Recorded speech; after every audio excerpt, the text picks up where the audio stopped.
los nombres de quienes estamos elaborando este documento, ¿no? Quienes estamos canalizando, las firmas de quienes lo estamos canalizando, eh, puesto e institución u organización de quienes estamos reportando, o si estamos reportando como ciudadanos, pues nuestro nombre de ciudadanos y otros datos u observaciones relevantes, ¿no? Es decir, que si dentro de los trabajos que hice, a lo mejor venían estos dibujos, hizo estos dibujos sexualizados, bueno, los puedo en dado caso estar añadiendo para que se note de dónde nace mi preocupación o de dónde estoy como que observando la posibilidad, ¿no? De que pudiera estar siendo vulnerado en algún tipo de, o en alguna de sus esferas de derecho, ¿no? Entonces, en ese sentido es en el que podemos hacer esto. Les digo, se les recomienda a la Procuraduría que tengan sus propios formatos para que puedan ellas determinar cuál es la información más relevante que necesitan, pero de no hacerlo, porque la mayoría de las Procuradurías no tienen estos formatos, pues bueno, saber nosotros qué información básica tendríamos que estarles refiriendo para que se pueda activar el sistema de protección. Ahora, en la detección vamos a participar, como les digo, todas, ¿no? Absolutamente todas vamos a participar en lo que es la detección. Pero luego viene el segundo paso, ¿sale? Ya detecté y entonces, ¿ahora qué va a pasar? Ya detecté y canalicé a la Procuraduría de Protección, ¿va? El Instituto Nacional de Migración ya detectó a las niñas, a los niños y canalizó a la Procuraduría. Salud los detectó, canalizó a las Procuradurías. Policía Municipal, ¿sí? O primer respondiente detectó y canalizó a las procuradurías. Ahora, ¿qué es lo que tiene que hacer la procuraduría? ¿Sí? Pues entonces, lo primero que tiene que hacer, y le damos a la siguiente, Andy, es justamente el acercamiento, ¿no? Hablábamos un poco del acercamiento en la sesión en donde veíamos la detección de derechos vulnerados, si recuerdan, ¿no? De cómo acercarnos, de cómo detectar, de cómo llevar estas conversaciones, tanto con los familiares, si es que viene un niño, niña o adolescente acompañado, pero también con los niños, niñas y adolescentes, tanto acompañados como no acompañados. Pues bueno, le damos, Andy, siguiente. El segundo paso, que es el acercamiento, también se le conoce como el diagnóstico de derechos vulnerados. Sí, es la acción que se activa justamente con la detección. Y entonces aquí los equipos de la Procuraduría de Protección se tienen que trasladar a realizar entrevistas y obtener más información sobre la situación de derechos de niñas, niños y adolescentes. ¿Sí? Las entrevistas con personas adultas y con las niñas y los niños pueden hacerse simultáneamente en diferentes espacios, si es que finalmente los equipos lo determinan así que sea lo ideal. Eh, pero el acercamiento todavía no es, o no vamos a pensarlo, a pesar de que sí es un diagnóstico de derechos vulnerados, todavía no lo vamos a, o mejor dicho, no lo debemos de pensar como un diagnóstico terapéutico o como una pericial o un psicodiagnósticos. Estas, ¿sí? El diagnóstico terapéutico es para la atención, el diagnóstico pericial o la pericial es justamente para la persecución de justicia, o el psicodiagnóstico también es justo para la atención, ¿no? El seguimiento. Estas acciones, este tipo de diagnósticos serán las que las autoridades ejecutoras vayan a aplicar, ¿no? Para la atención o para el seguimiento. El diagnóstico que hacen los equipos multidisciplinarios es un diagnóstico de detección de derechos vulnerados, ¿sí? Se detectan estos derechos, ¿vale? Entonces, no pensar que de aquí van a salir diagnósticos de TDAH o de algún autismo o algún trastorno de personalidad, etcétera, etcétera. Acá es meramente, sí, el ver qué derechos o qué situaciones están vulnerando derechos del niño, niña o adolescente. Le damos a la siguiente, Andy. Y entonces, en este acercamiento ya lo veíamos la sesión de detección de vulnerabilidades.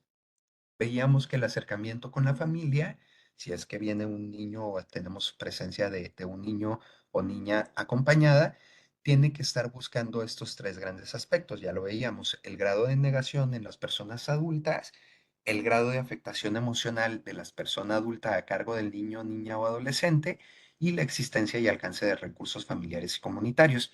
Cuando hablamos, recuerden, del grado de negación es este grado de conocimiento o de asimilación de la persona adulta cuidadora como responsable de hacerle accesibles los derechos al niño, niña o adolescente, ¿no? Y del cuidado en general del niño, de la niña o del adolescente. Bueno, es saber si el adulto o la adulta sabe su responsabilidad frente al niño, frente a la niña, ¿va? Porque va a correr más riesgo un niño acompañado de una persona que no se siente responsable de él o de ella que de un adulto, el riesgo que puede tener un niño con un adulto que se siente responsable del cuidado del niño o de la niña, ¿vale? Ahora, el segundo, recuerden, el grado de afectación emocional es ver si la afectación emocional del adulto puede estar impidiéndole ejercer cuidados efectivos sobre el niño, sobre la niña. Y en este sentido, ojo, y siempre hago esta gran puntualización, no es criminalizar, no es criminalizar alguna afectación mental o alguna afectación emocional, ¿vale? Sino es ver si existe esta afectación emocional, cómo voy a apoyar también al adulto para que pueda, en dado caso, ejercer esos cuidados de la mejor manera, ¿sí? Que si me topo a una mamá con depresión, que a lo mejor su propia depresión la hace, o como sintomatología, la hace tener somnolencia, perdón, la hace tener somnolencia durante la mayor parte del día e insomnio durante la noche, ¿sí?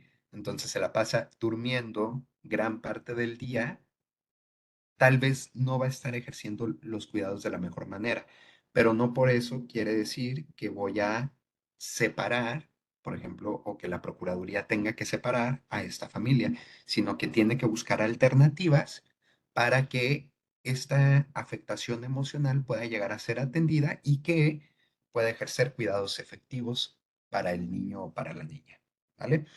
Y el tercero, la existencia y alcance de recursos familiares y comunitarios, es decir, están viajando solos, están migrando solos, están migrando en grupo familiar o en grupo comunitario de conocidos, con quien se puede estar apoyando para el cuidado de la niña, del niño, es muchísimo más protector, ¿sí? Una migración familiar o en grupo que una migración en solitario, ¿no?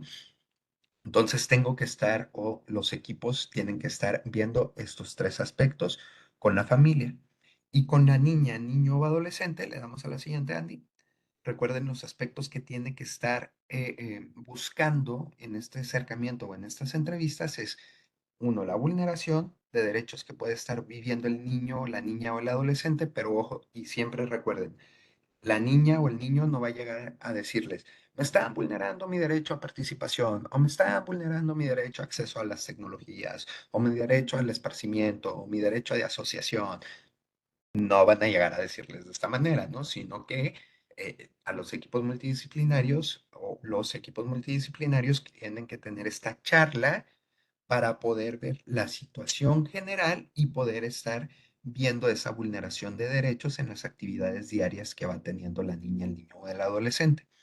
El segundo punto que deben de estar observando estos equipos multidisciplinarios es la posibilidad de que reciba o esté en peligro de recibir amenazas por parte de cualquier persona. ¿De acuerdo? El tercero, las personas adultas a quienes teme. ¿De acuerdo? Porque recuerden que el temor hacia personas adultas, pues va a devenir justamente de alguna situación específica que estas personas adultas puedan haber estado ejerciendo en contra de la niña o del niño, o bien personas que se les parezcan a esas personas adultas, ¿no? Y nos da información de posibles vulneraciones de derechos y las personas adultas que le son significativas y que quiere cerca de sí misma, ¿de acuerdo? Porque entonces ahí es en donde podemos estar observando, o los equipos multidisciplinarios pueden estar observando las posibilidades posteriores, ¿sí? De mm, restitución de derechos, ¿vale? Y ya lo veremos un poquito más adelante en el paso correspondiente. Le damos a la siguiente, Andy, por favor. Muy bien. Ahora, eh, este material, y qué bueno que salió esta diapositiva porque no se los dije desde un inicio, como les dije, ha habido un desarrollo de material por diversas, tanto autoridades como organizaciones de sociedad civil e internacionales. Este material que estamos observando acá, ¿sí? De este desglose de estos pasos que vienen en la ley, está retomado del material de la caja de herramientas de UNICEF, ¿de acuerdo? De la guía práctica para la protección y restitución de derechos y de la guía práctica y de la caja de herramientas, ¿sale? Tanto del procedimiento como de la caja de herramientas. Entonces, igual les vamos a compartir los links para que si quieren, en dado caso, meterse más a profundidad a observarlo, con todo gusto lo puedan estar haciendo, ¿vale? Entonces, hasta aquí. La siguiente, Andy. ¿Alguna pregunta en estos dos pasos? Me fui rápido en estos dos porque el fuerte que quiero entrar más, y porque ya los habíamos visto un poco, ¿no? Habíamos tenido acercamientos de otras perspectivas a estos, y los siguientes dos son un poquito más fuertes y es donde me quiero concentrar un poquito más. ¿Alguna pregunta, duda acerca de esto?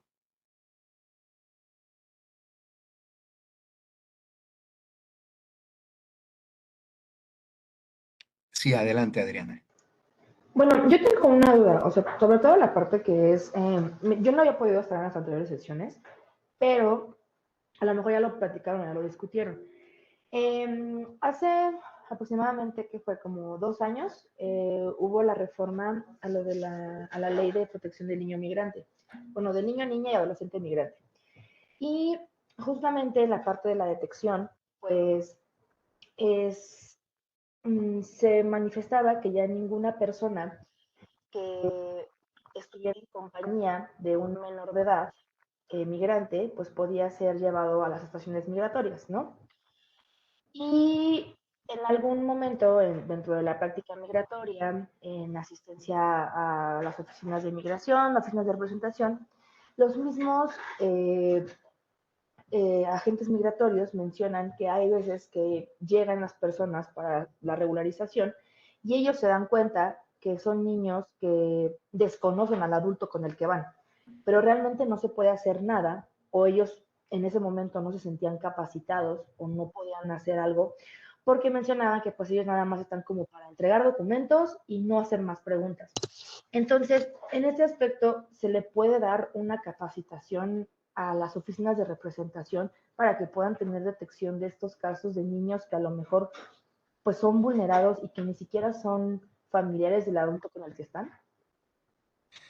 Sí, podemos llevar a cabo capacitaciones, sobre todo para poder, miren, es una situación compleja. El tema de niñez luego es subestimado, ¿no? Por tratarse de niños o de niñas, Claro. luego es subestimado, pero realmente es que tiene muchísimas aristas y muchísimas complejidades. Eh, ahí es en donde tenemos que hacer este tipo de investigaciones pertinentes o que las autoridades tienen que hacer estas investigaciones específicas y pertinentes para asegurarse que realmente se está restituyendo o se está protegiendo el derecho del niño, porque ahí son dos derechos que coexisten en el ejemplo que ponen, ¿no? El derecho a la unidad familiar, ¿sí? Pero también el derecho justamente a lo que es, bueno, varios otros, ¿no? El interés superior, Claro. el tema de integridad, ¿no? En su derecho a la integridad, a la vida, al desarrollo, etcétera. Porque a final de cuentas pueden ser justo personas de las que luego conocemos como polleras, ¿no? O traficantes, o pueden estar expuestos incluso a tráfico de personas, o incluso a algún tipo de tráfico de personas con fines sexuales, ¿no? O sea, que sería algo bastante fuerte.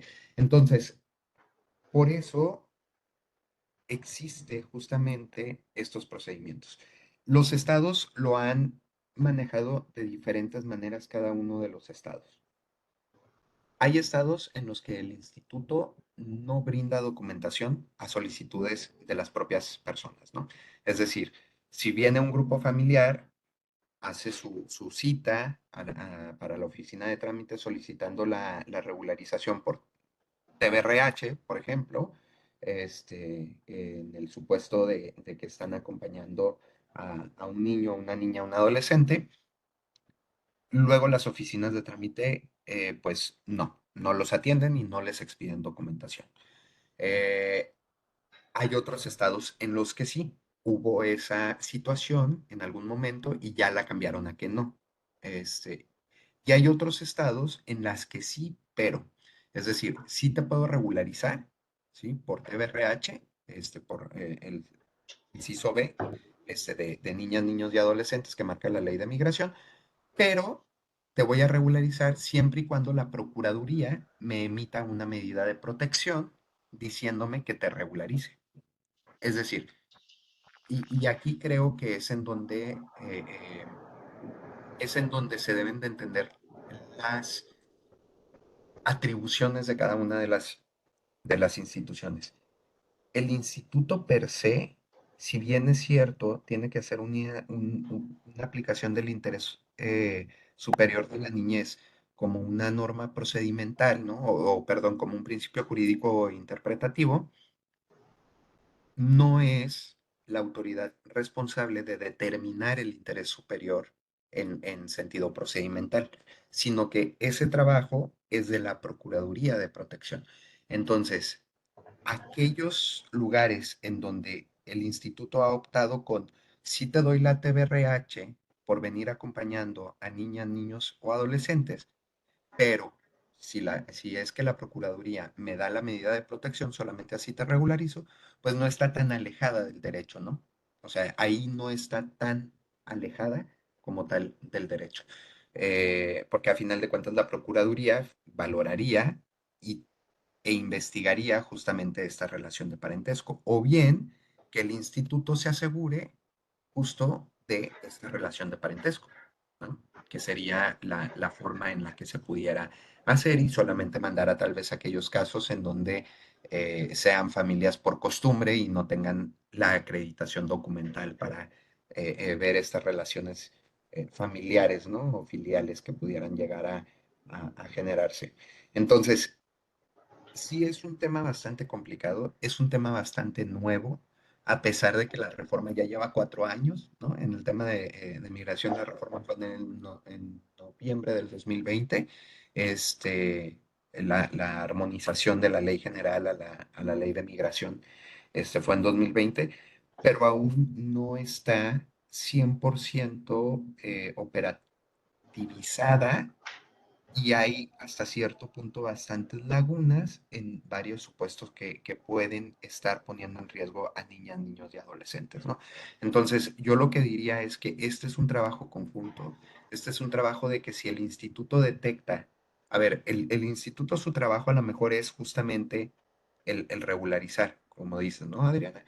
Y si a lo mejor están en esta opción de, ok, haz tu solicitud, ven y te regularizamos, pero ya al momento de estar en presencia del niño o de la niña, yo detecto que algo anda raro, entonces antes de regularizar, tal vez lo que podría hacer es dar vista a la Procuraduría para que se pueda cerciorar de esa detección que estoy haciendo. Por eso es importante también conocer un poco esto, ¿no? ¿Qué hacen las procuradurías? ¿Sí? Entonces, la Procuraduría, si bien es cierto, puede detectar por sí misma, pero también lo puede hacer el instituto, pero también lo puede hacer la Secretaría de Salud, pero también un ciudadano.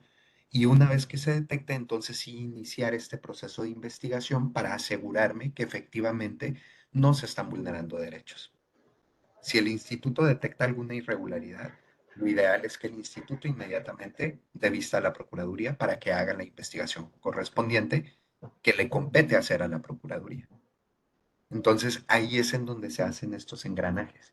Y por eso es importante justamente considerar al sistema de protección de niñez como eso, como un sistema, no como un trabajo aislado de una autoridad como la Procuraduría o como un trabajo aislado de una autoridad como la Fiscalía o de una autoridad como el instituto o de una autoridad como la Comar, sino que es un sistema de protección, ¿sí? Pero también en ese sentido insistir muchísimo en que el tema de protección a niñez no es un tema menor, sino que es un tema muy grande que no se le ha dado justamente la visibilidad que tiene justamente este tema y volvemos a lo que hablábamos en aquella primera sesión, por seguir teniendo un enfoque adultocentrista en donde a final de cuentas a la niñez y a la adolescencia la consideramos como menos que los adultos, ¿no? Y entonces como son menos que los adultos, pues a las niñas, a los niños, solamente se les tiene que proteger por parte de un adulto y no hacerle partícipe y persona de derechos, ¿no? O persona titular de derechos. Pero entonces necesitamos ir empujando también estas situaciones. Ante estas problemáticas que estamos observando, ¿qué es lo que podemos hacer nosotros como sociedad civil? ¿No? Empujar justamente que el instituto voltee a ver que no es como que no puedo impedir que se regularice, sino que es, estoy detectando algo y frente a esa detección, entonces, ¿qué estoy haciendo? Tengo que asegurarme que no esté coadyuvando a que continúe o se perpetúe la vulneración de derechos sobre este niño, sobre esta niña. Entonces ahí es en donde qué acciones tengo que hacer. Me fui pero sí, sí se pueden establecer o se puede capacitar el instituto, por supuesto, este, para poder hacer esto y al mismo tiempo, digo, aparte de la capacitación en particular sobre la atención y sobre la detección de vulnerabilidades que puede estar teniendo un niño o adolescente con respecto a sus familias, también es importante justamente estas acciones coordinadas con las autoridades encargadas de brindar esa protección, ¿no? Y de investigar esas vulneraciones, ¿no? Ok, mira. No sé si con eso respondo en algo No, o... sí, la verdad es que sí, súper bien. O sea, es que justamente tenía como esta duda. Yo me acuerdo al momento que leí pues la publicación de la reforma de la ley. En algún momento yo pensé y creí que estaban, bueno, se enfrentaban básicamente a una laguna legal muy grande, porque pues no había una manera de decir, bueno, ok, no vas a detener a una persona en compañía de un niño, no lo vas a enviar a, a los centros migratorios, no los vas a detener, ¿no? Pero ¿cómo compruebas que efectivamente son familia? O sea, no había ningún aspecto en donde se manifestara que tenías que comprobar que había una relación con el menor. Entonces yo decía, bueno, pues es una laguna muy grande, porque entonces cualquier persona que va de paso, que dice, ok, yo quiero entrar a México, y ve al primer niño que pasa, digo, no sé el caso de todos, pero puede suceder, pues es de, a ver, vámonos pequeño y vámonos camino a México. No me van a poner a detener, porque no falta de verdad la persona y el migrante que lee, que se entera de ese tipo de cosas y que dice, ah, pues no detienen a personas con niños, adelante vámonos y agarran a cualquier niño. Entonces, ¿dónde queda realmente la protección a la infancia? Porque por una parte, ok, no lo vas a mandar al centro migratorio, pero tampoco estás cuidando que esté con una persona que efectivamente sea de su familia. Sí, mira, ya en la práctica, lo que se ha visto más bien, Adriana, si te soy franco, no son tanto casos como estos. Sí los hay. O sea, sí los hay en el Sí, sentido de claro, claro, por que supuesto. que en algunos casos son estas personas conocidas como coyotes, ¿no? O Uh -huh. polleros. Pero sobre todo con niñas no acompañadas, que luego contratan los servicios de estos personajes, para que los lleven, a reunificarse a lo mejor con familiares en Estados Unidos o etcétera, ¿no?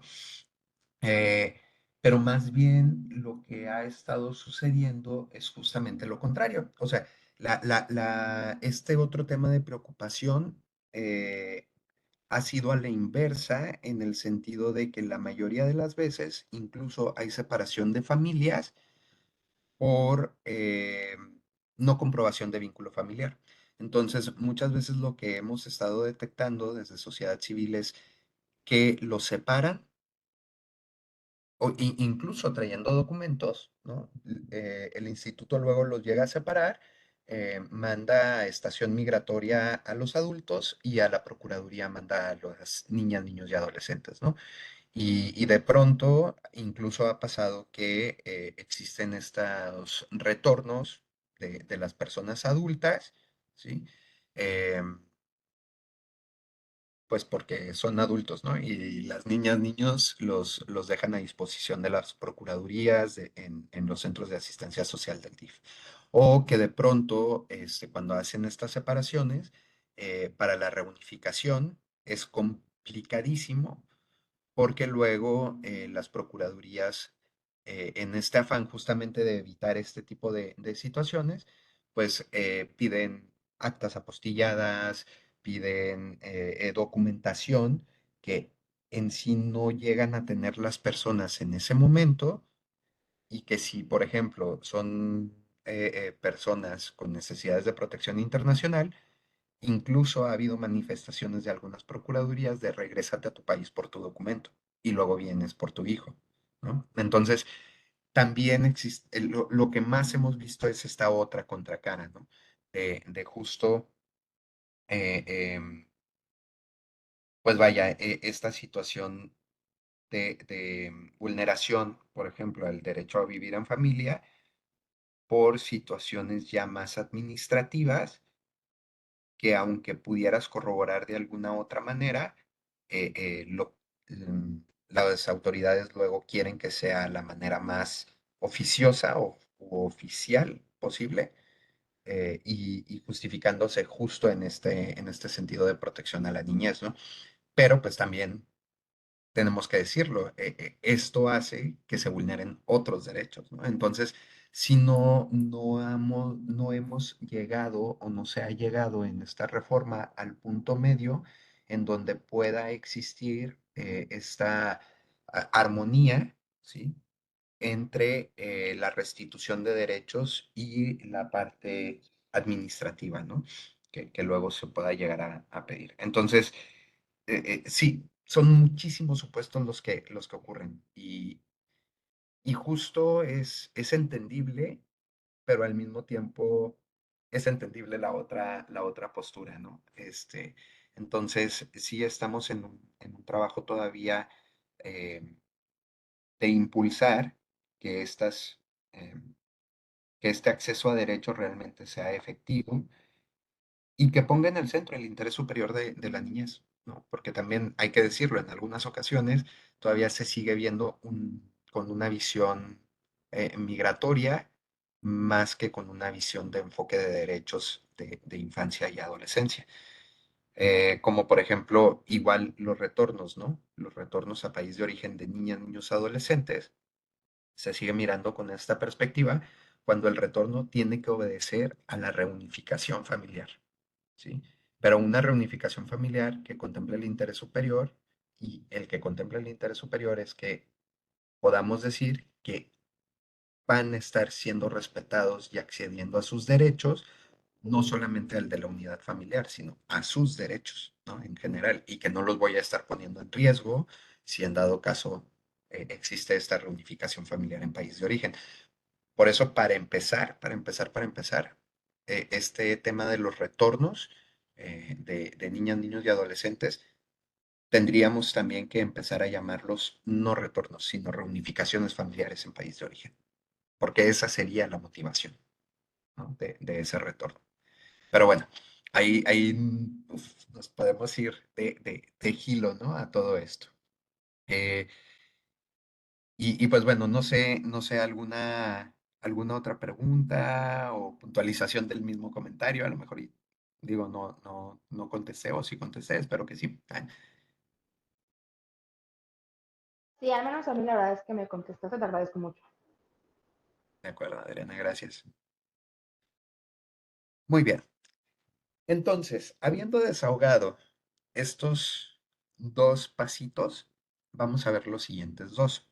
Pero para eso les propongo que ya llevamos la hora conectados, les propongo que nos demos siete minutitos, es decir, son las 12:03 a las 12:10 para que podamos levantarnos, estirarnos un poquito, rellenar la taza de café y regresar ya con el siguiente tema, si les parece. ¿De acuerdo? De Natalie, acuerdo, gracias. perdón. Antes de eso, Natalie, levantaste tu mano, perdóname. Acabo de ver que tienes levantada la mano. Bueno, era justo para el último supuesto que planteabas del retorno de menores.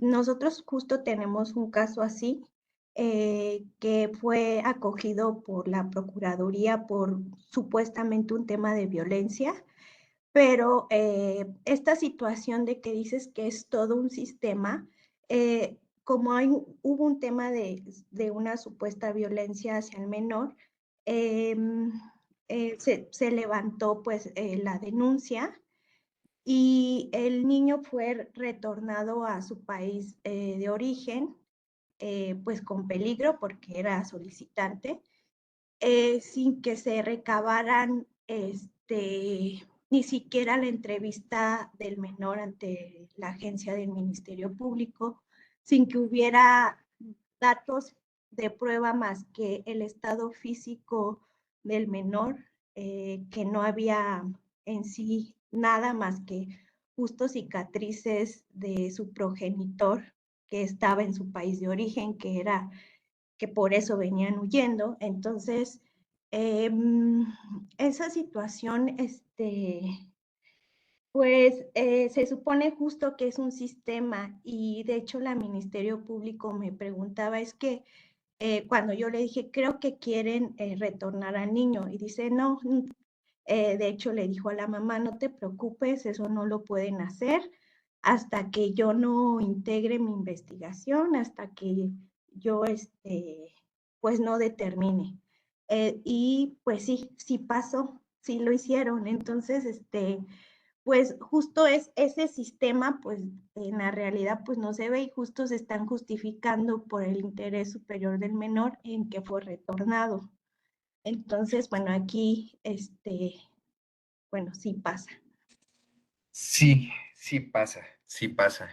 No les voy a echar mentiritas. Pasa y pasa mucho, lamentablemente. Y de hecho, justo hay una reflexión que he venido haciendo ya, si gustan ahorita después del receso se las comparto, porque el sistema también es perfectible. Y me parece que la mayor laguna del sistema en este momento como lo veo, bueno, sí, laguna legal, este, es el sistema de contrapeso en cuanto a las determinaciones de la Procuraduría. Pero bueno, les digo, eso si quieren lo profundizamos más en el siguiente bloque, porque sí, al mismo tiempo que tenemos que estar fortaleciendo que las procuradurías tengan este papel central porque las otras autoridades no se lo están dando, al mismo tiempo también tenemos que ver lo, lo, mm, los, las malas prácticas también a las que se han llegado o que se han realizado para poder estimular que justo cambien, ¿no? Estas malas prácticas. Entonces, me quedo con ese comentario y regresamos después del recesito. Si gustan, sí, pues entonces 12:15, ahora pues son 12:07, y regresamos y continuamos con el tema y entonces me quedo con ese comentario para irlo desarrollando para el final de la sesión, que es muy pertinente por los planes de restitución. ¿Les parece? Entonces, regresamos 12:15, si les parece, para poder, en dado caso, continuar. Nos tomamos estos 7 minutitos, ¿vale?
pues todos. Es que cuando vienes eso, ¿sí, verdad?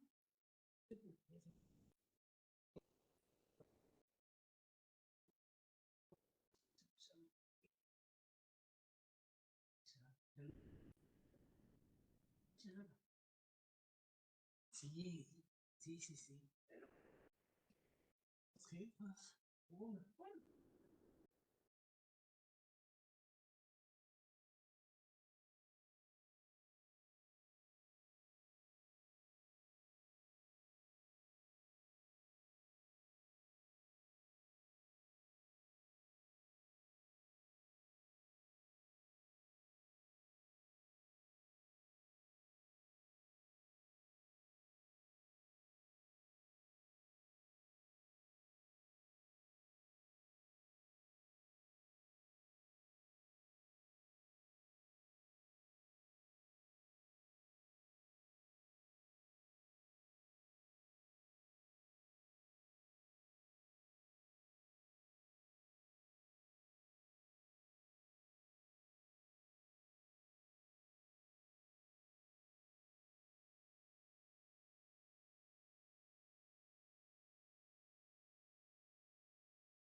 Hola, hola.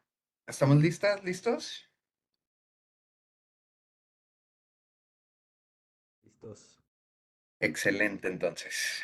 Vamos a continuar entonces con la segunda parte de este tema y retomaremos ese comentario que veíamos al final también de esto.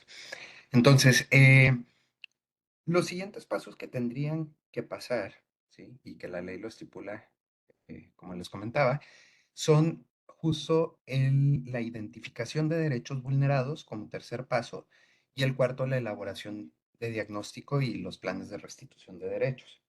Entonces, en el tercer paso, lo que buscamos es justamente ya de toda esta información que obtuvimos en este acercamiento, pues bueno, entonces identificaremos justamente estos derechos o la Procuraduría en particular identificará estos derechos vulnerados, ¿de acuerdo? Le damos a la siguiente, Andy, por favor.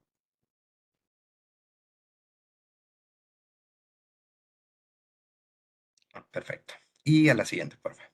Entonces, acá lo que se trata es justamente de determinar qué derechos están siendo vulnerados frente a las situaciones que nos compartieron tanto los padres como los niños, las niñas, las adolescentes.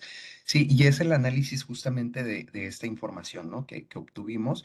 Se tiene que analizar y finalmente vamos a determinar cuáles fueron los derechos vulnerados en donde tendríamos que estar definiendo justamente el nivel de peligro para la integridad física y emocional de la niña, del niño o del adolescente, el grado de coerción necesario para las acciones de protección y la situación de sus derechos. Cuando hablamos del grado de coerción, quiere decir qué tan invasiva tendrá que ser la medida de protección.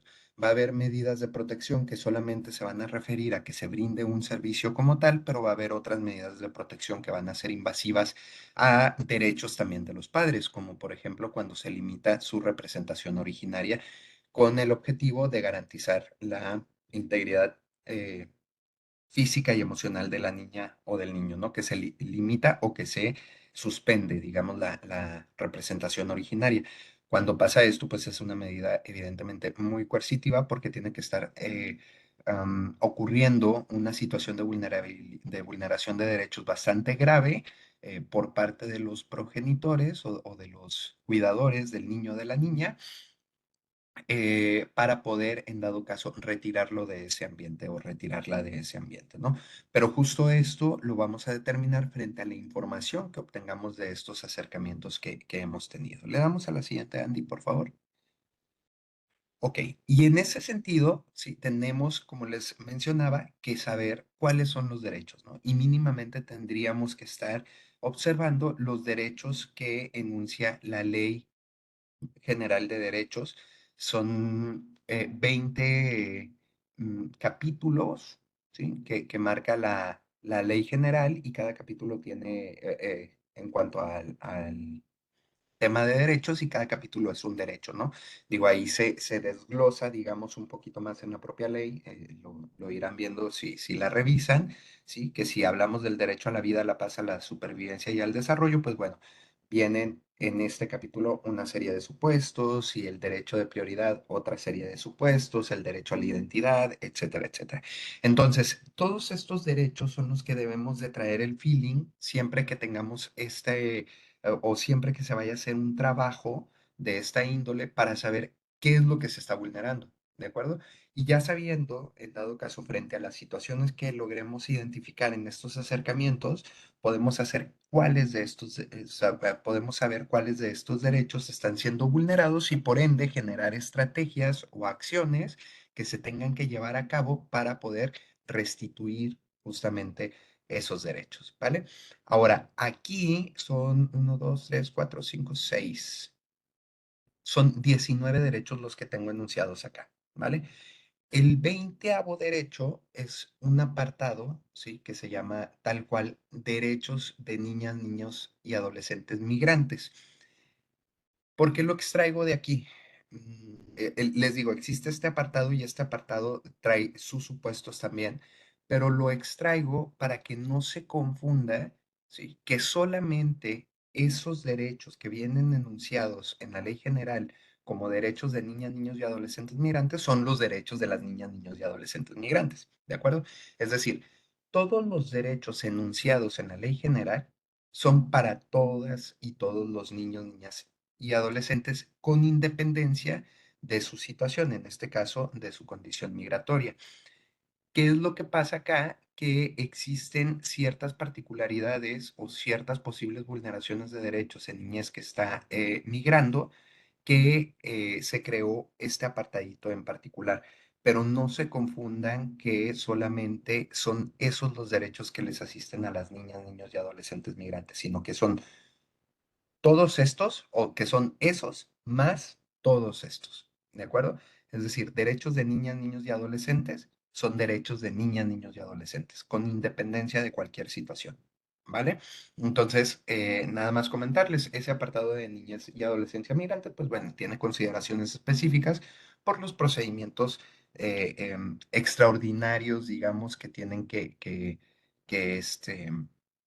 que pasar o que vivir, como lo es el procedimiento administrativo migratorio, ¿no? En su momento, o la regularización migratoria o demás. Entonces, nada más para que no se confundan, todos los derechos de los niños y las niñas son todos los derechos de las niñas y los niños, ¿vale? Entonces, mínimo para estar observando estos derechos y poder entonces determinar cuáles están siendo vulnerados y en ese sentido implementar acciones que puedan restituirles. Les damos a la siguiente, Andy, por favor. Yo creo que no lo saltamos. Sí, por el tiempo no lo vamos a saltar. Ok, ahora, este es un ejemplo, ¿sí? De cómo podríamos estar como que observando o cómo se debería de estar observando o se podría estar observando por parte de las procuradurías esta determinación de derechos vulnerados, ¿no? Haciéndonos preguntas tales como, por ejemplo, si hablamos del derecho a la identidad, pudiéramos estar haciéndonos preguntas como si está registrado, ¿sí? Como preguntas de si cuenta con un acta, ¿sí? De nacimiento, si se conoce, si el niño, niña o adolescente conoce su filiación y su origen, ¿no? El derecho a vivir en familia, si en dado caso viene acompañado, ¿sí? Con familia, si no, si sabe en dónde está su familia, si la niña o el niño o adolescente vive actualmente, ¿no? O vivía en su país de origen con la familia, ¿de acuerdo? Que si se encuentra separado de la familia, si tiene permitida la convivencia o si convive con la familia, aunque sea telefónicamente, ¿no? Son preguntas para poder estar estableciendo o preguntas que nos podemos estar haciendo dentro de lo que nos platicaron de la situación que están viviendo para determinar si está accediendo a estos derechos. Y si no, pues entonces generar estrategias para poder acceder a estos derechos, ¿no? Ya hablaremos un poquito más al respecto. Le damos a la siguiente, por favor, Andy. Acá podemos seguir con estos que les digo. Es una forma de poderlos estar sistematizando el derecho y qué preguntas me tengo que estar haciendo para ver si está disfrutando de ese derecho o si está finalmente teniendo acceso a ejercitar ese derecho. La siguiente, por favor. Y la siguiente. Gracias. Ahora, el paso 4, ¿sí? Para esta elaboración del plan de restitución de derechos, ¿sí? Para empezar, insisto, el plan de restitución de derechos es el documento en donde van a estar todas las acciones, absolutamente todas las acciones que se necesiten para restituir los derechos que ya detectamos que están siendo vulnerados. ¿De acuerdo?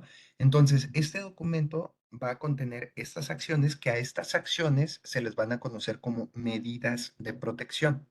¿De acuerdo? eh, y van a estar escritas en todo este documento. Y este documento tiene, digo, por la forma jurídica, tiene que ser un documento que esté completamente motivado y que esté completamente fundamentado en cuanto a lo que se establezca en él, ¿sí? Desde la pertinencia de la intervención de la Procuraduría hasta la descripción de las medidas que a final de cuentas se determinen llevar a cabo para la restitución de los derechos que se han detectado como vulnerados, ¿vale? El diseño de este plan de restitución de derechos, pues se va a referir prácticamente al trabajo de diagnóstico y planeación que implica la determinación de que necesita cada caso para la restitución de todos los derechos. Esto es súper importante porque luego pueden llegar a haber prácticas como determinaciones generalizadas para grupos o grupales, digámoslo de esta manera. Es decir, digamos que la Procuraduría de X parte le fueron canalizados un grupo de 20 niños de origen guatemalteco, ¿no? Y entonces la Procuraduría dice, ah, bueno, pues si son guatemaltecos, entonces a todos estos les puedo hacer un solo plan de restitución de derechos porque son de Guatemala y todos tienen la misma necesidad. Pues no, justamente lo interesante acá o lo importante es que las determinaciones y los planes de restitución tienen que ser individuales, atendiendo a las necesidades específicas de cada niño, cada niña, cada adolescente. No va a ser la misma necesidad que tenga, aunque vengan ambos de Guatemala y tengan exactamente la misma edad y hayan crecido en el mismo barrio, ¿sí? No va a ser la misma necesidad si tal vez uno tiene necesidades de protección internacional, el otro no, ¿sí? Pero el otro tiene una necesidad de reunificación familiar, ¿no? Entonces, sin una necesidad como tal de protección internacional. Entonces, ahí es en donde necesitamos justamente conocer la historia de cada uno, las situaciones que están viviendo, las vulneraciones de derechos que están teniendo, en particular cada uno, cada una, para poder, en dado caso, emitir medidas o buscar acciones que restituyan el derecho puntual que está siendo vulnerado a este niño, a esta niña y a este adolescente, pero individualmente. Es importantísimo tener en cuenta esto, ¿vale? Le damos a la siguiente, Andy, porfa.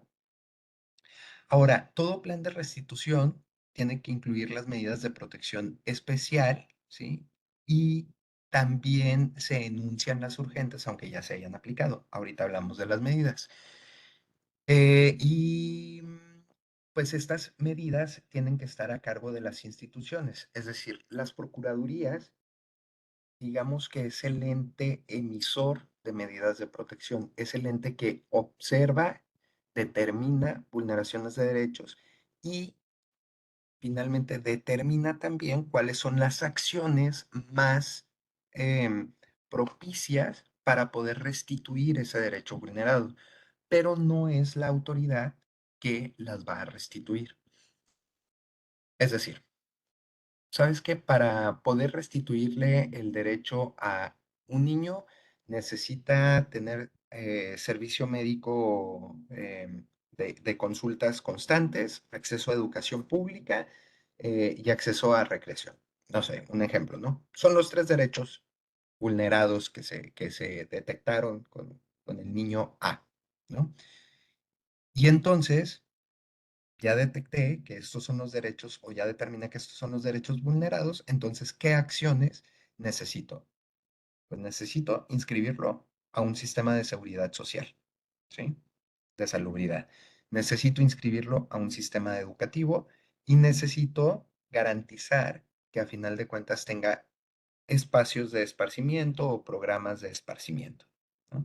Entonces dictó una medida de protección dirigida a la Secretaría de Salud para que lo inscriba a este programa de seguridad social médica. Le giro una medida de protección a la Secretaría de Educación para que lo inscriba al sistema educativo y le giro una medida de protección a la Secretaría de Educación, a la Secretaría de Cultura, para que en dado caso lo inscriba a los programas de las veraneadas, un decir, ¿no? Y entonces ya tengo tres medidas dirigidas a cada autoridad. Esas autoridades son las encargadas de implementar la medida.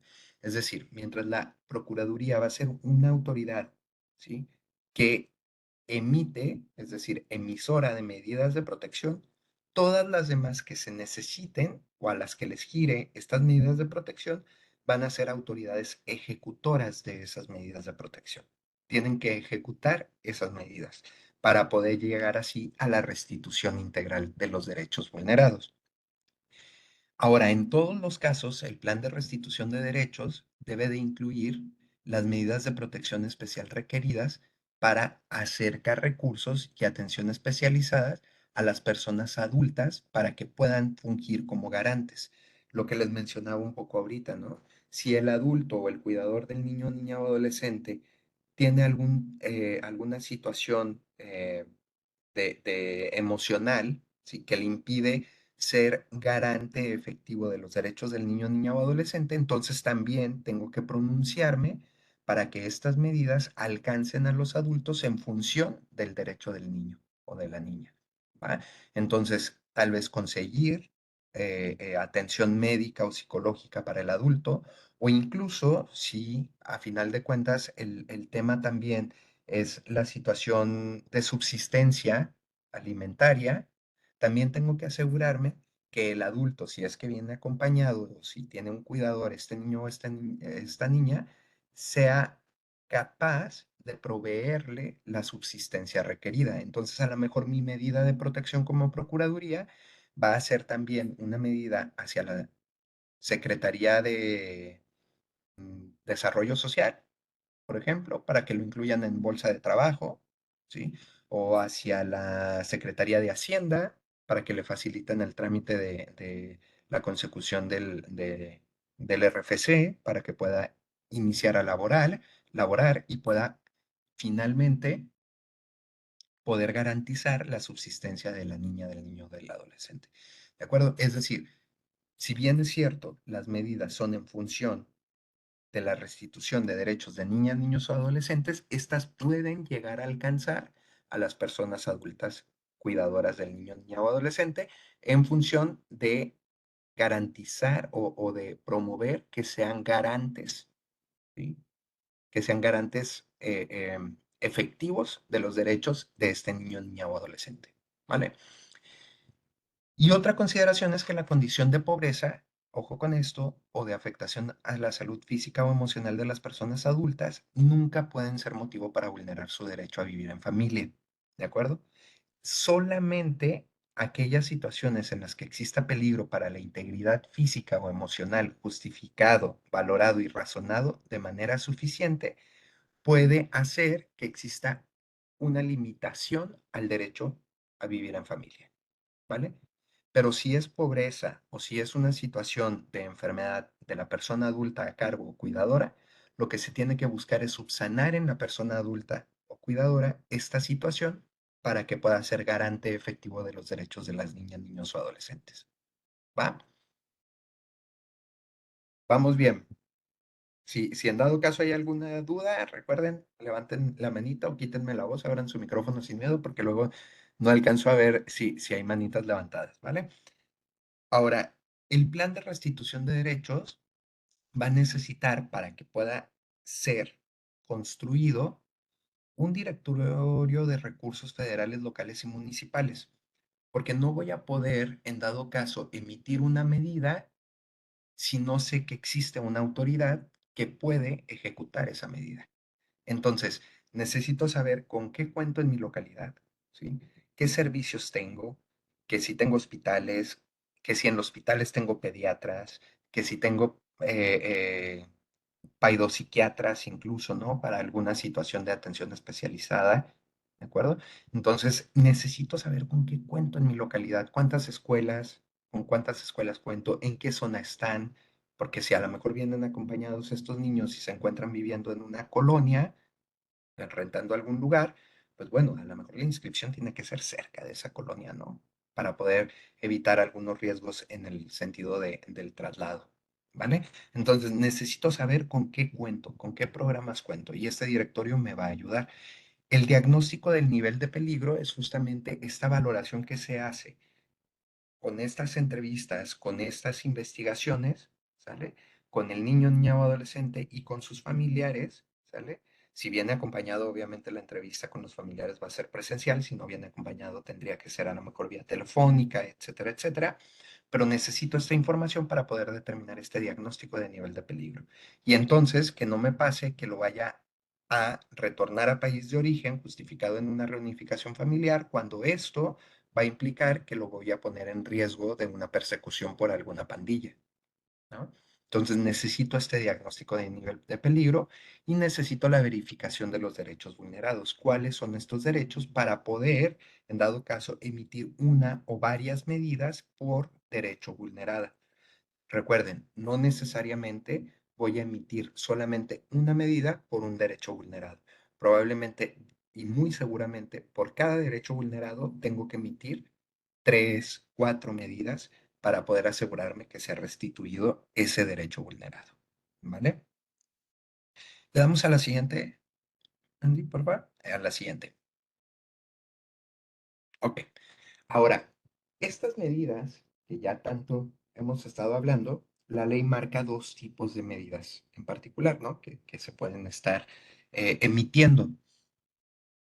Estas medidas las vamos a conocer como medidas de protección especial y como medidas urgentes de protección. Las medidas urgentes de protección, estas medidas no nos vamos a esperar a que esté el plan de restitución de derechos.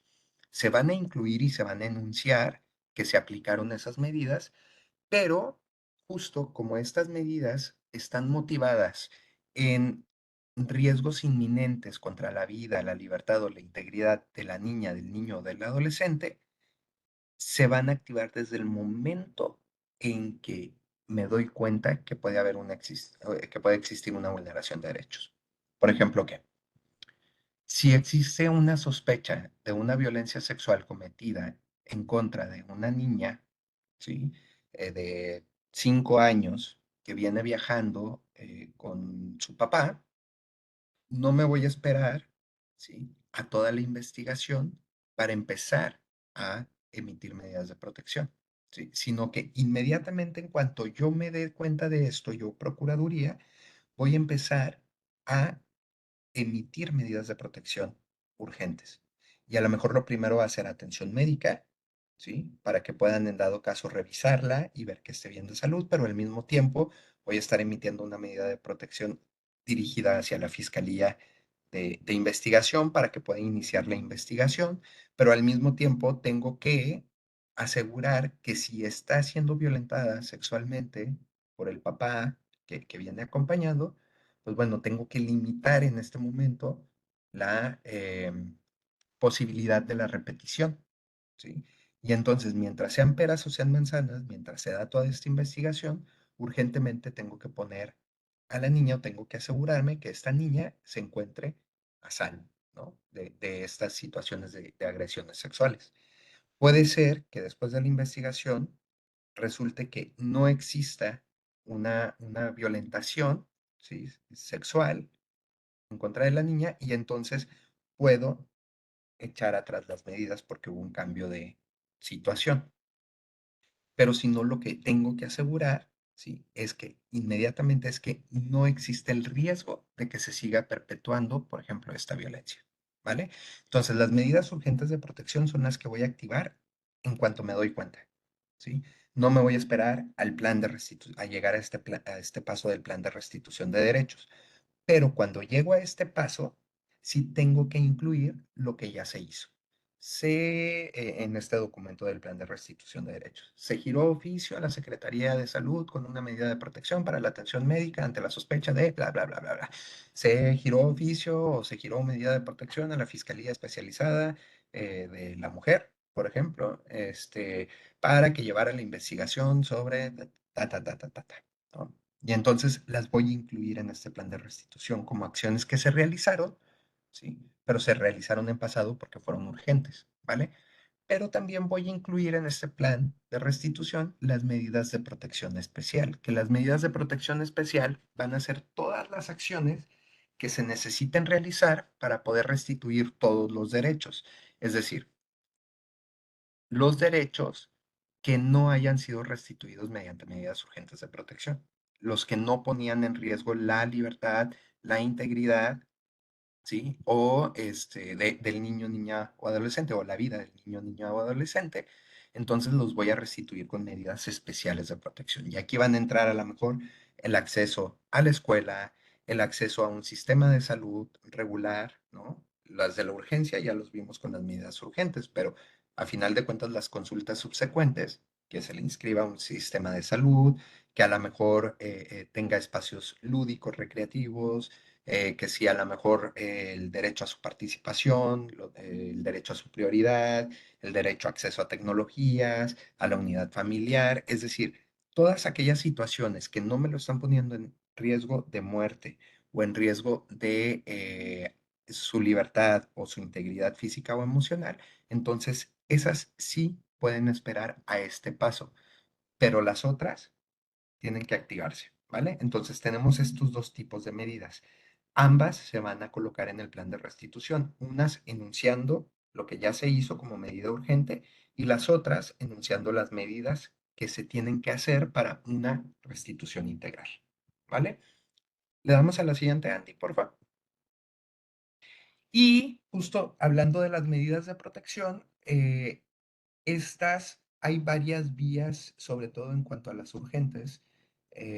Hay dos vías en particular que marca la Ley General de los Derechos de Niñas, Niños y Adolescentes en su artículo 122. Dentro de las atribuciones de las procuradurías que marca este artículo, nos menciona que puede solicitar, bueno, que debe denunciar ante el Ministerio Público aquellos hechos que se presuman constitutivos de delito en contra de niñas, niños y adolescentes y que puede solicitar al Ministerio Público competente la imposición de medidas urgentes de protección, ¿sale?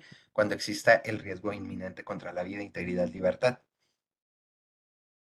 Pero ojo, y aquí lo pongo porque puede ser que se enfrenten a lo siguiente con las procuradurías, que digan, ¿sabes qué? Es que yo no puedo emitir medidas urgentes de protección, la tiene que ser el Ministerio Público, porque lo dice el artículo 122 de la Ley General de Derechos de Niños, Niñas y Adolescentes.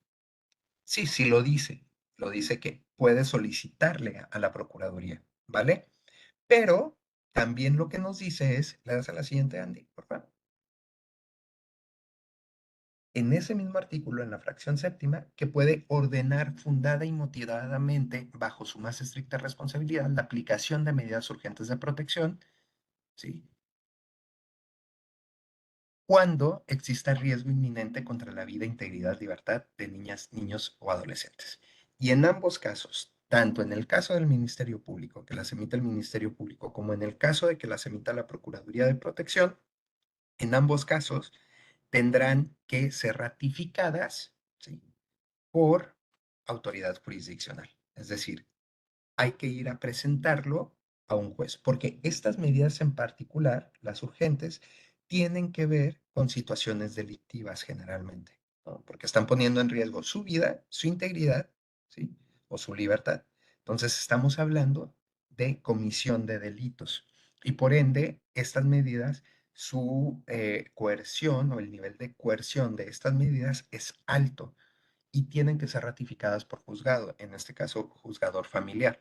Como que limito la representación originaria, ceso la representación originaria, es decir, hago una separación familiar, estoy transgrediendo también derechos de los padres, ¿no? No solamente en sentido de protección en el sentido de protección de derecho del niño o de la niña, pero estoy sesgando, a final de cuentas es un acto de autoridad que está sesgando derechos de un tercero, ¿no? Entonces, ahí tengo que irme a resolución judicial o que se me dé una resolución judicial para que en dado caso ya sea me cancele las medidas porque no hay justificación, me las ratifique porque existe la justificación o me las modifique porque a lo mejor piensa el juzgador que es demasiado, o sea, que es excesiva esa medida.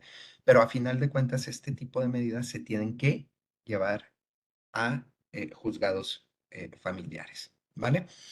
Eh, pero lo pueden hacer las procuradurías. Es importante sí saber que esto es una facultad de las procuradurías, emitir las medidas urgentes de protección y no solamente es competencia del Ministerio Público, porque incluso le damos a la siguiente, Andy. El Ministerio Público, según el Código Nacional de Procedimientos Penales, estas son las medidas que puede estar solicitando, porque a final de cuentas su papel como Ministerio Público, ¿sí?, es la persecución del delito.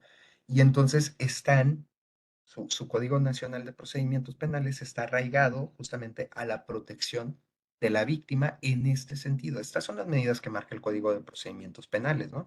La prohibición de acercarse o comunicarse con la víctima o ofendido, la limitación para asistir o acercarse al domicilio de la víctima o ofendido o al lugar donde se encuentre, la separación inmediata del domicilio, ¿no? Que también existe la figura en materia civil de la separación de personas, o del depósito de personas en algunos estados, la entrega inmediata de objetos de uso personal y documentos de identidad. Bueno, estos son los que marca el Código Nacional de Procedimientos, ¿vale?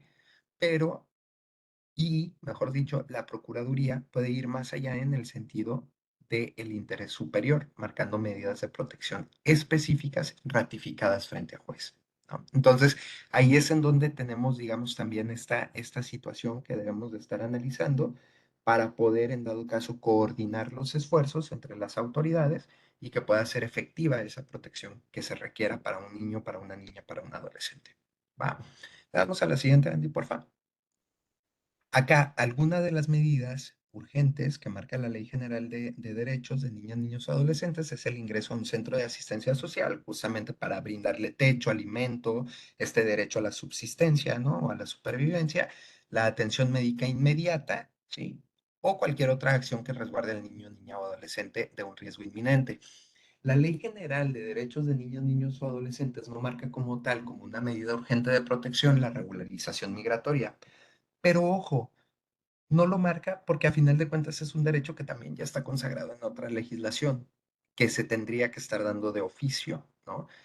La ley de migración nos dice que en el supuesto de niñas, niños o adolescentes, inmediatamente se les tendría que estar regularizando con una TBRH y así solidariamente lo maneja la ley de migración a la familia que lo acompaña, ¿no? Al padre, madre o tutor.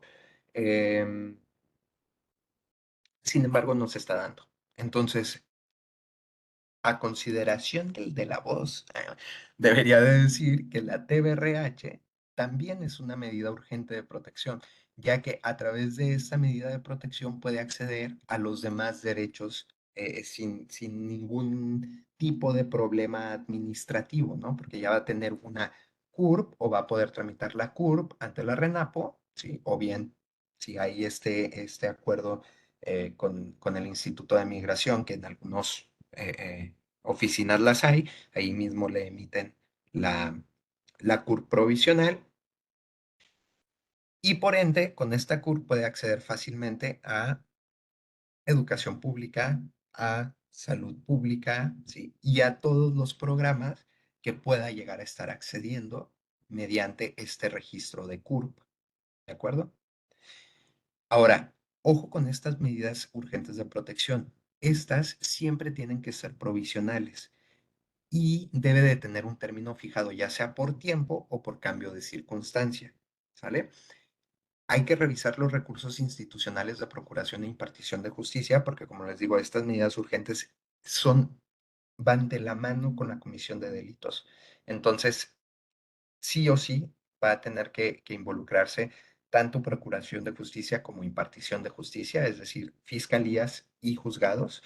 Y entonces tenemos que ver con qué recursos, o tiene que estar viendo la Procuraduría con qué recursos cuenta especializados, desde la toma de denuncia, las investigaciones, los peritajes que se tengan que hacer que sean especializados para niñez o con este enfoque de derechos de niñez y por supuesto las audiencias y tener cuidado con la revictimización y victimización secundaria. Acuérdense, la revictimización es estar tan insistentes con la persona a que nos cuente una y otra vez lo que sucedió. ¿Sí? Es desgastante para ellos, es sumamente desgastante para ellas y ellos. Y la victimización secundaria es justo, te cuento a ti para que me ayudes y lejos de ayudarme o no me crees o no haces nada, ¿no? Entonces, ahí hay que tener cuidado con estas situaciones. Andy, le damos a la siguiente, por favor. La siguiente. Una más. Vale, una más. Vale, aquí. Este es un ejemplo, ¿sí? De un cuadro que puede ayudarles a los equipos multidisciplinarios, digamos, a ordenar las ideas, en donde puede estar poniendo el derecho que identificó como vulnerado, el marco jurídico que lo contiene, por supuesto, dentro de la Ley General de Derechos de Niñas, de los Derechos de Niñas, Niños y Adolescentes, la acción o la medida de protección que se pueda llegar a llevar a cabo, el beneficiario, ¿sí? De esta medida, ya sea el niño, niña o adolescente o la persona adulta, la institución que tendría que estar realizando esta acción, el área y quién lo va a llevar a cabo, sería lo ideal, y la periodicidad, ¿de acuerdo? Que si es una sola acción, que si en dado caso van a ser em, tres acciones bimestrales o tres acciones mensuales y demás, ¿no? Como por ejemplo, si es derecho a una vida libre de violencia, pues resulta ser que es víctima de violencia este niño o esta niña, entonces una acción o una medida de protección es la denuncia, ¿no? Y entonces a favor de quién va a ser o quién va a ser el beneficiario de esta acción, pues el niño o la niña. ¿Quién lo va a llevar a cabo? Pues la Fiscalía de Justicia y a lo mejor en cuanto al área, pues la Fiscalía de la Mujer, si es que es una niña, o la Fiscalía de Inmigrantes, por ejemplo, en Tapachula existe la Fiscalía de Inmigrantes, ¿no? Pues ellos lo van a llevar a cabo específicamente y a lo mejor el Ministerio Público es Juanito Pérez, ¿no? Y la periodicidad, pues el presentar la denuncia es una acción única, ¿sí? Pero a lo mejor ya todo el demás proceso, pues tendría que dársele ese seguimiento, ¿vale? Y entonces es una forma de organizarlo previo a tener este documento final. Le damos a la siguiente, Andy, por favor, y a la siguiente. Y así pueden irse con cada uno de los derechos. Y nos vamos a la siguiente. Y voy a tener que suspender esto. Una más, Andy, y si quieres, vamos si me permites, que pueda yo compartir un pantalla, te lo agradecería muchísimo. Muchas gracias. Y voy a compartir nada más, digo, algunos de ustedes y algunas de ustedes habrán ya tenido acercamientos a planes de restitución marcados por la autoridad. Y si no, aquí voy a compartir nada más un ejemplo rápido de más o menos cómo se ve. No vamos a poder entrar a detalle por los tiempos, porque igual no les quiero robar tiempo de esto, pero sí se ve la pantalla, ¿verdad? Sí. Sí, ok. Por ejemplo, un plan de restitución de derechos más o menos es un documento extenso. Este está muy chiquitito, solamente tiene 6 páginas, pero estamos, y eso porque es ejemplo, pero estamos hablando de documentos que pueden contener 20, 30 páginas dependiendo de la vulneración de los derechos, ¿no? Entonces, tenemos justamente la pertinencia o la apertura del expediente tiene que quedar claro, ¿no? Porque es pertinente la intervención de la Procuraduría. En dado caso, aquí solamente se le puso que dentro de los autos del expediente administrativo X, atendiendo a esta Procuraduría, referente al niño tal, y en lo sucesivo solo se hará mención a sus iniciales tal, respetando su derecho fundamental a la intimidad, previsto en los artículos tales de la Ley General, tantos años, originario de los datos generales, ¿no? Resultando, y luego empieza, ¿no? Primero, hace un conteo de lo que ha sucedido. En fecha tal, la Procuraduría se dio cuenta por tal, ¿sale? Que estaba de la existencia de una niña, de un niño, bla, bla, bla, extranjero, acompañado o no acompañado, identificado con las iniciales tal, de tal edad, etcétera, etcétera, y lo que decía esa canalización, ¿no? O lo que nos decían en general esa canalización. Segundo, que en esa fecha se tuvo este acercamiento con el niño o niña o que se giran las instrucciones para que se tenga ese acercamiento. Tercero, que en fecha tal se tiene la entrevista y salen tales resultados, en donde hay que poner estados emocionales del niño, niña o adolescente, situaciones, que si tiene TBRH, que si no tiene TBRH, que si accede a derechos o si no accede a derechos. Ahí es en donde ya voy a empezar a poner absolutamente todo. Y entonces, cuarto, se emiten dictamen inicial con medidas de protección, a efecto de salvaguardar derechos que asisten, y empieza, ¿no? Uno, que se gire atento oficio al Instituto Nacional de Migración a efecto de comunicarle la presente determinación en sentido de la tramitación de la tarjeta de visitante por razones humanitarias para el niño tal y su madre tal, a efecto de crear posteriormente el plan de restitución de derechos completo. Porque, ojo, el plan de restitución de derechos es un documento vivo. Tú puedes sacar un primer saque del plan de restitución de derechos y no por eso vas a tener todas las medidas y todos los derechos restituidos, sino que pueden hacer salvedades las mismas procuradurías de que este es un plan inicial, ¿sí? Para restituir los derechos detectados hasta este momento. Sin embargo, se seguirá en esta situación, ¿no? Entonces, se gire oficio a la Secretaría de Salud del Estado de Chiapas, en este caso, a efecto de que se brinde atención médica para la niña, bla, bla, bla, se gire oficio a desarrollo integral, ¿sí? Aquí se van a poner todos estos, se gire oficio, se gire oficio, se gire oficios, o se dé vista a la Fiscalía, o se gire oficio de colaboración a la Asociación Civil X, todas estas son medidas de protección. ¿Sí? Que a final de cuentas se cristalizan en obligatorias cuando se gira ese oficio. Ese oficio que gira la Procuraduría es a lo que vamos a llamar una emisión de medida de protección hacia una autoridad ejecutora. Y entonces, la ejecutora tendrá que implementar esa medida y dar vista a la Procuraduría de Protección de en qué estatus se encuentra avanzando esa medida de protección, ¿no? Y ya los considerándose en dado caso, que si la Ley General de Derechos de Niñas, Niños y Adolescentes, que si en dado caso la Ley de Migración, ¿no? Para lo de la regularización, que si la Ley de Salud para la medida de salud, etcétera, etcétera, etcétera. Se hacen todos los considerandos de por qué estamos o se están emitiendo esas medidas, es decir, toda esta parte de fundamento jurídico que se tiene que estar observando para que se obligue a la autoridad ejecutora de poder hacer esas medidas. Y ya los acuerdos en particular es, digamos, repetir un poco, ¿no? Lo que se está acordando para que se giren los oficios, para que se haga de conocer las autoridades, para que se tramiten las tarjetas de visitante en este caso, etcétera, etcétera, ¿no? Y finalmente, se firma por la Procuraduría de Protección de Niñas, Niños y Adolescentes. Y en ese sentido, una vez que ya está firmado, ojo, este plan de restitución de derechos no se comparte a las autoridades. Se emiten las medidas, los oficios, porque contiene información delicada, específica, ¿sí? Entonces se tiene que emitir la medida diciéndole, salud, inscribe la salud, educación, inscribe la educación, pero por ejemplo, educación, ¿qué le debe de importar si la niña o el niño sufrió una violencia sexual, ¿no?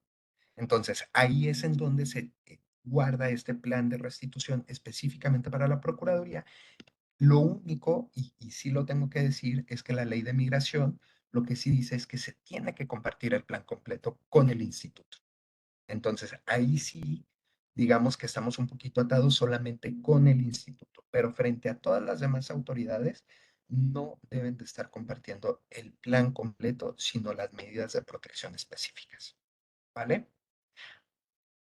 Ahora, creo que, miren, me gustaría tener muchísimo más tiempo para poder discutir esto, pero lo podemos retomar en la siguiente sesión porque justo lo que les decía, una de mis críticas en este momento sobre esto es que tenemos que estar avanzando, sí, en el empoderamiento de la Procuraduría frente a las otras autoridades, como la autoridad emisora de estas medidas de protección y las demás como ejecutoras, con esa obligatoriedad que tienen de llevarlas a cabo, pero también me parece que existe esto que les mencionaba ahorita, ¿no? Y que corremos ese riesgo y que creo que se va a hacer evidente cada vez más que se vaya avanzando en el posicionamiento de la Procuraduría, que es que no existe un procedimiento o un sistema de contrapesos puntual en cuanto a las determinaciones de la propia Procuraduría.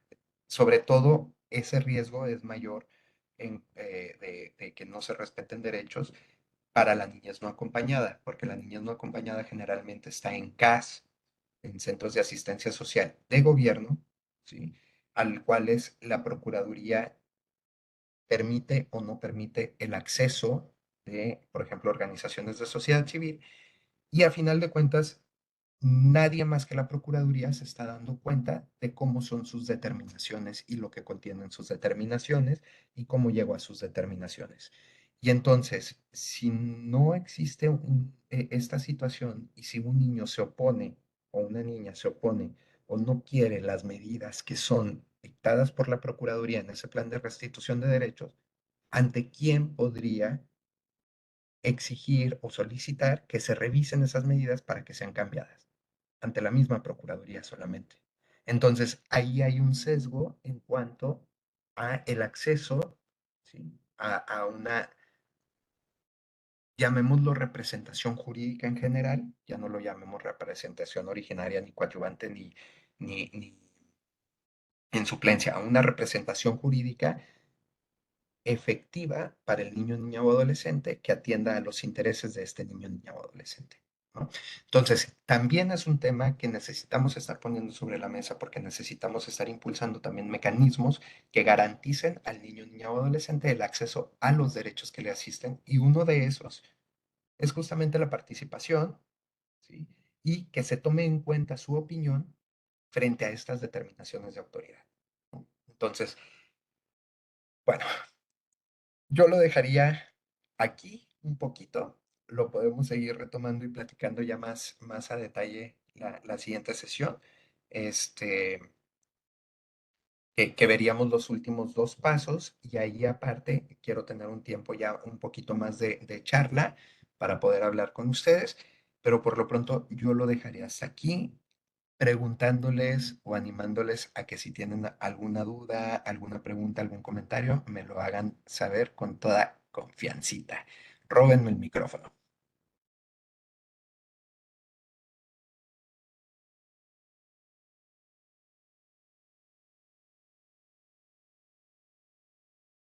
Si no es así, entonces yo lo único que les pediría, les voy a colocar aquí en el chat un post-test para que me puedan, les pido por favor muchísimo si me pueden ayudar a contestarlo para, para poder medir finalmente, esto es para mí, para evaluarme a mí mismo. Entonces, si me pueden ayudar con eso, les agradecería muchísimo. Y veo que Natalie me está poniendo que no registro asistencia. Vuelvo a colocar la lista, Natalie, no te preocupes. Vuelvo a colocar la lista de asistencia por si alguien faltó de anotarse. El segundo enlace es la lista de asistencia. Y si me pueden ayudar con ese enlace del pretest, del post-test, perdón, se los agradeceré muchísimo. Entonces yo cerraría aquí. Ya me pasé 4 minutos y les ofrezco una disculpa por eso. Pero yo cerraría en este momento. Ahora no sé si... No, nada, pues muchas gracias, Abel, por toda la sesión, súper interesante como siempre y muy, muy útil. Em, Me parece que no levantaron ninguna manita como para hacer dudas, pero igual abrimos el espacio otra vez, ¿no? Por si alguien tiene alguna pregunta, algún comentario. Ah, aquí, Yo nada más quería Lila. decirte que fue extraordinaria la plática, la verdad, súper clara, y no sé por qué no me veo, perdón. Este, a ver, pues no lo logré. Muy clara la presentación, la verdad, y muy, muy bien explicado, la verdad, admiro mucho tu forma de explicar y estos conceptos tan complejos para los que no nos dedicamos a esto en su mayoría del tiempo. Entonces, nada más darte las gracias por esto. Muchas gracias y ahora contesto la encuesta. Sí, muchas gracias, Lila. Y de verdad, si queda alguna duda, alguna pregunta, pueden enviarme algún correíto, podemos estar en comunicación para poder solventar cualquier dudita, o a lo mejor hasta para echarnos un cafecito y discutir más sobre los temas en particular. También se acepta, ¿eh? Les dejo aquí el correo y cualquier cosa, pues sigo ahí a la orden. Pues muchísimas gracias, Abel, y sí, yo también me sumo a las felicitaciones y solo comentarles que vamos también a estarles haciendo llegar próximamente la invitación a la última sesión. Estamos por definir el día y horario, pero en cuanto lo tengamos definido les hacemos llegar para que también puedan asistir y les esperamos entonces. Gracias a todas y todos por conectarse. Gracias, bonita tarde para todas. Gracias. Gracias. Muchas gracias, buen día. Gracias, buen día.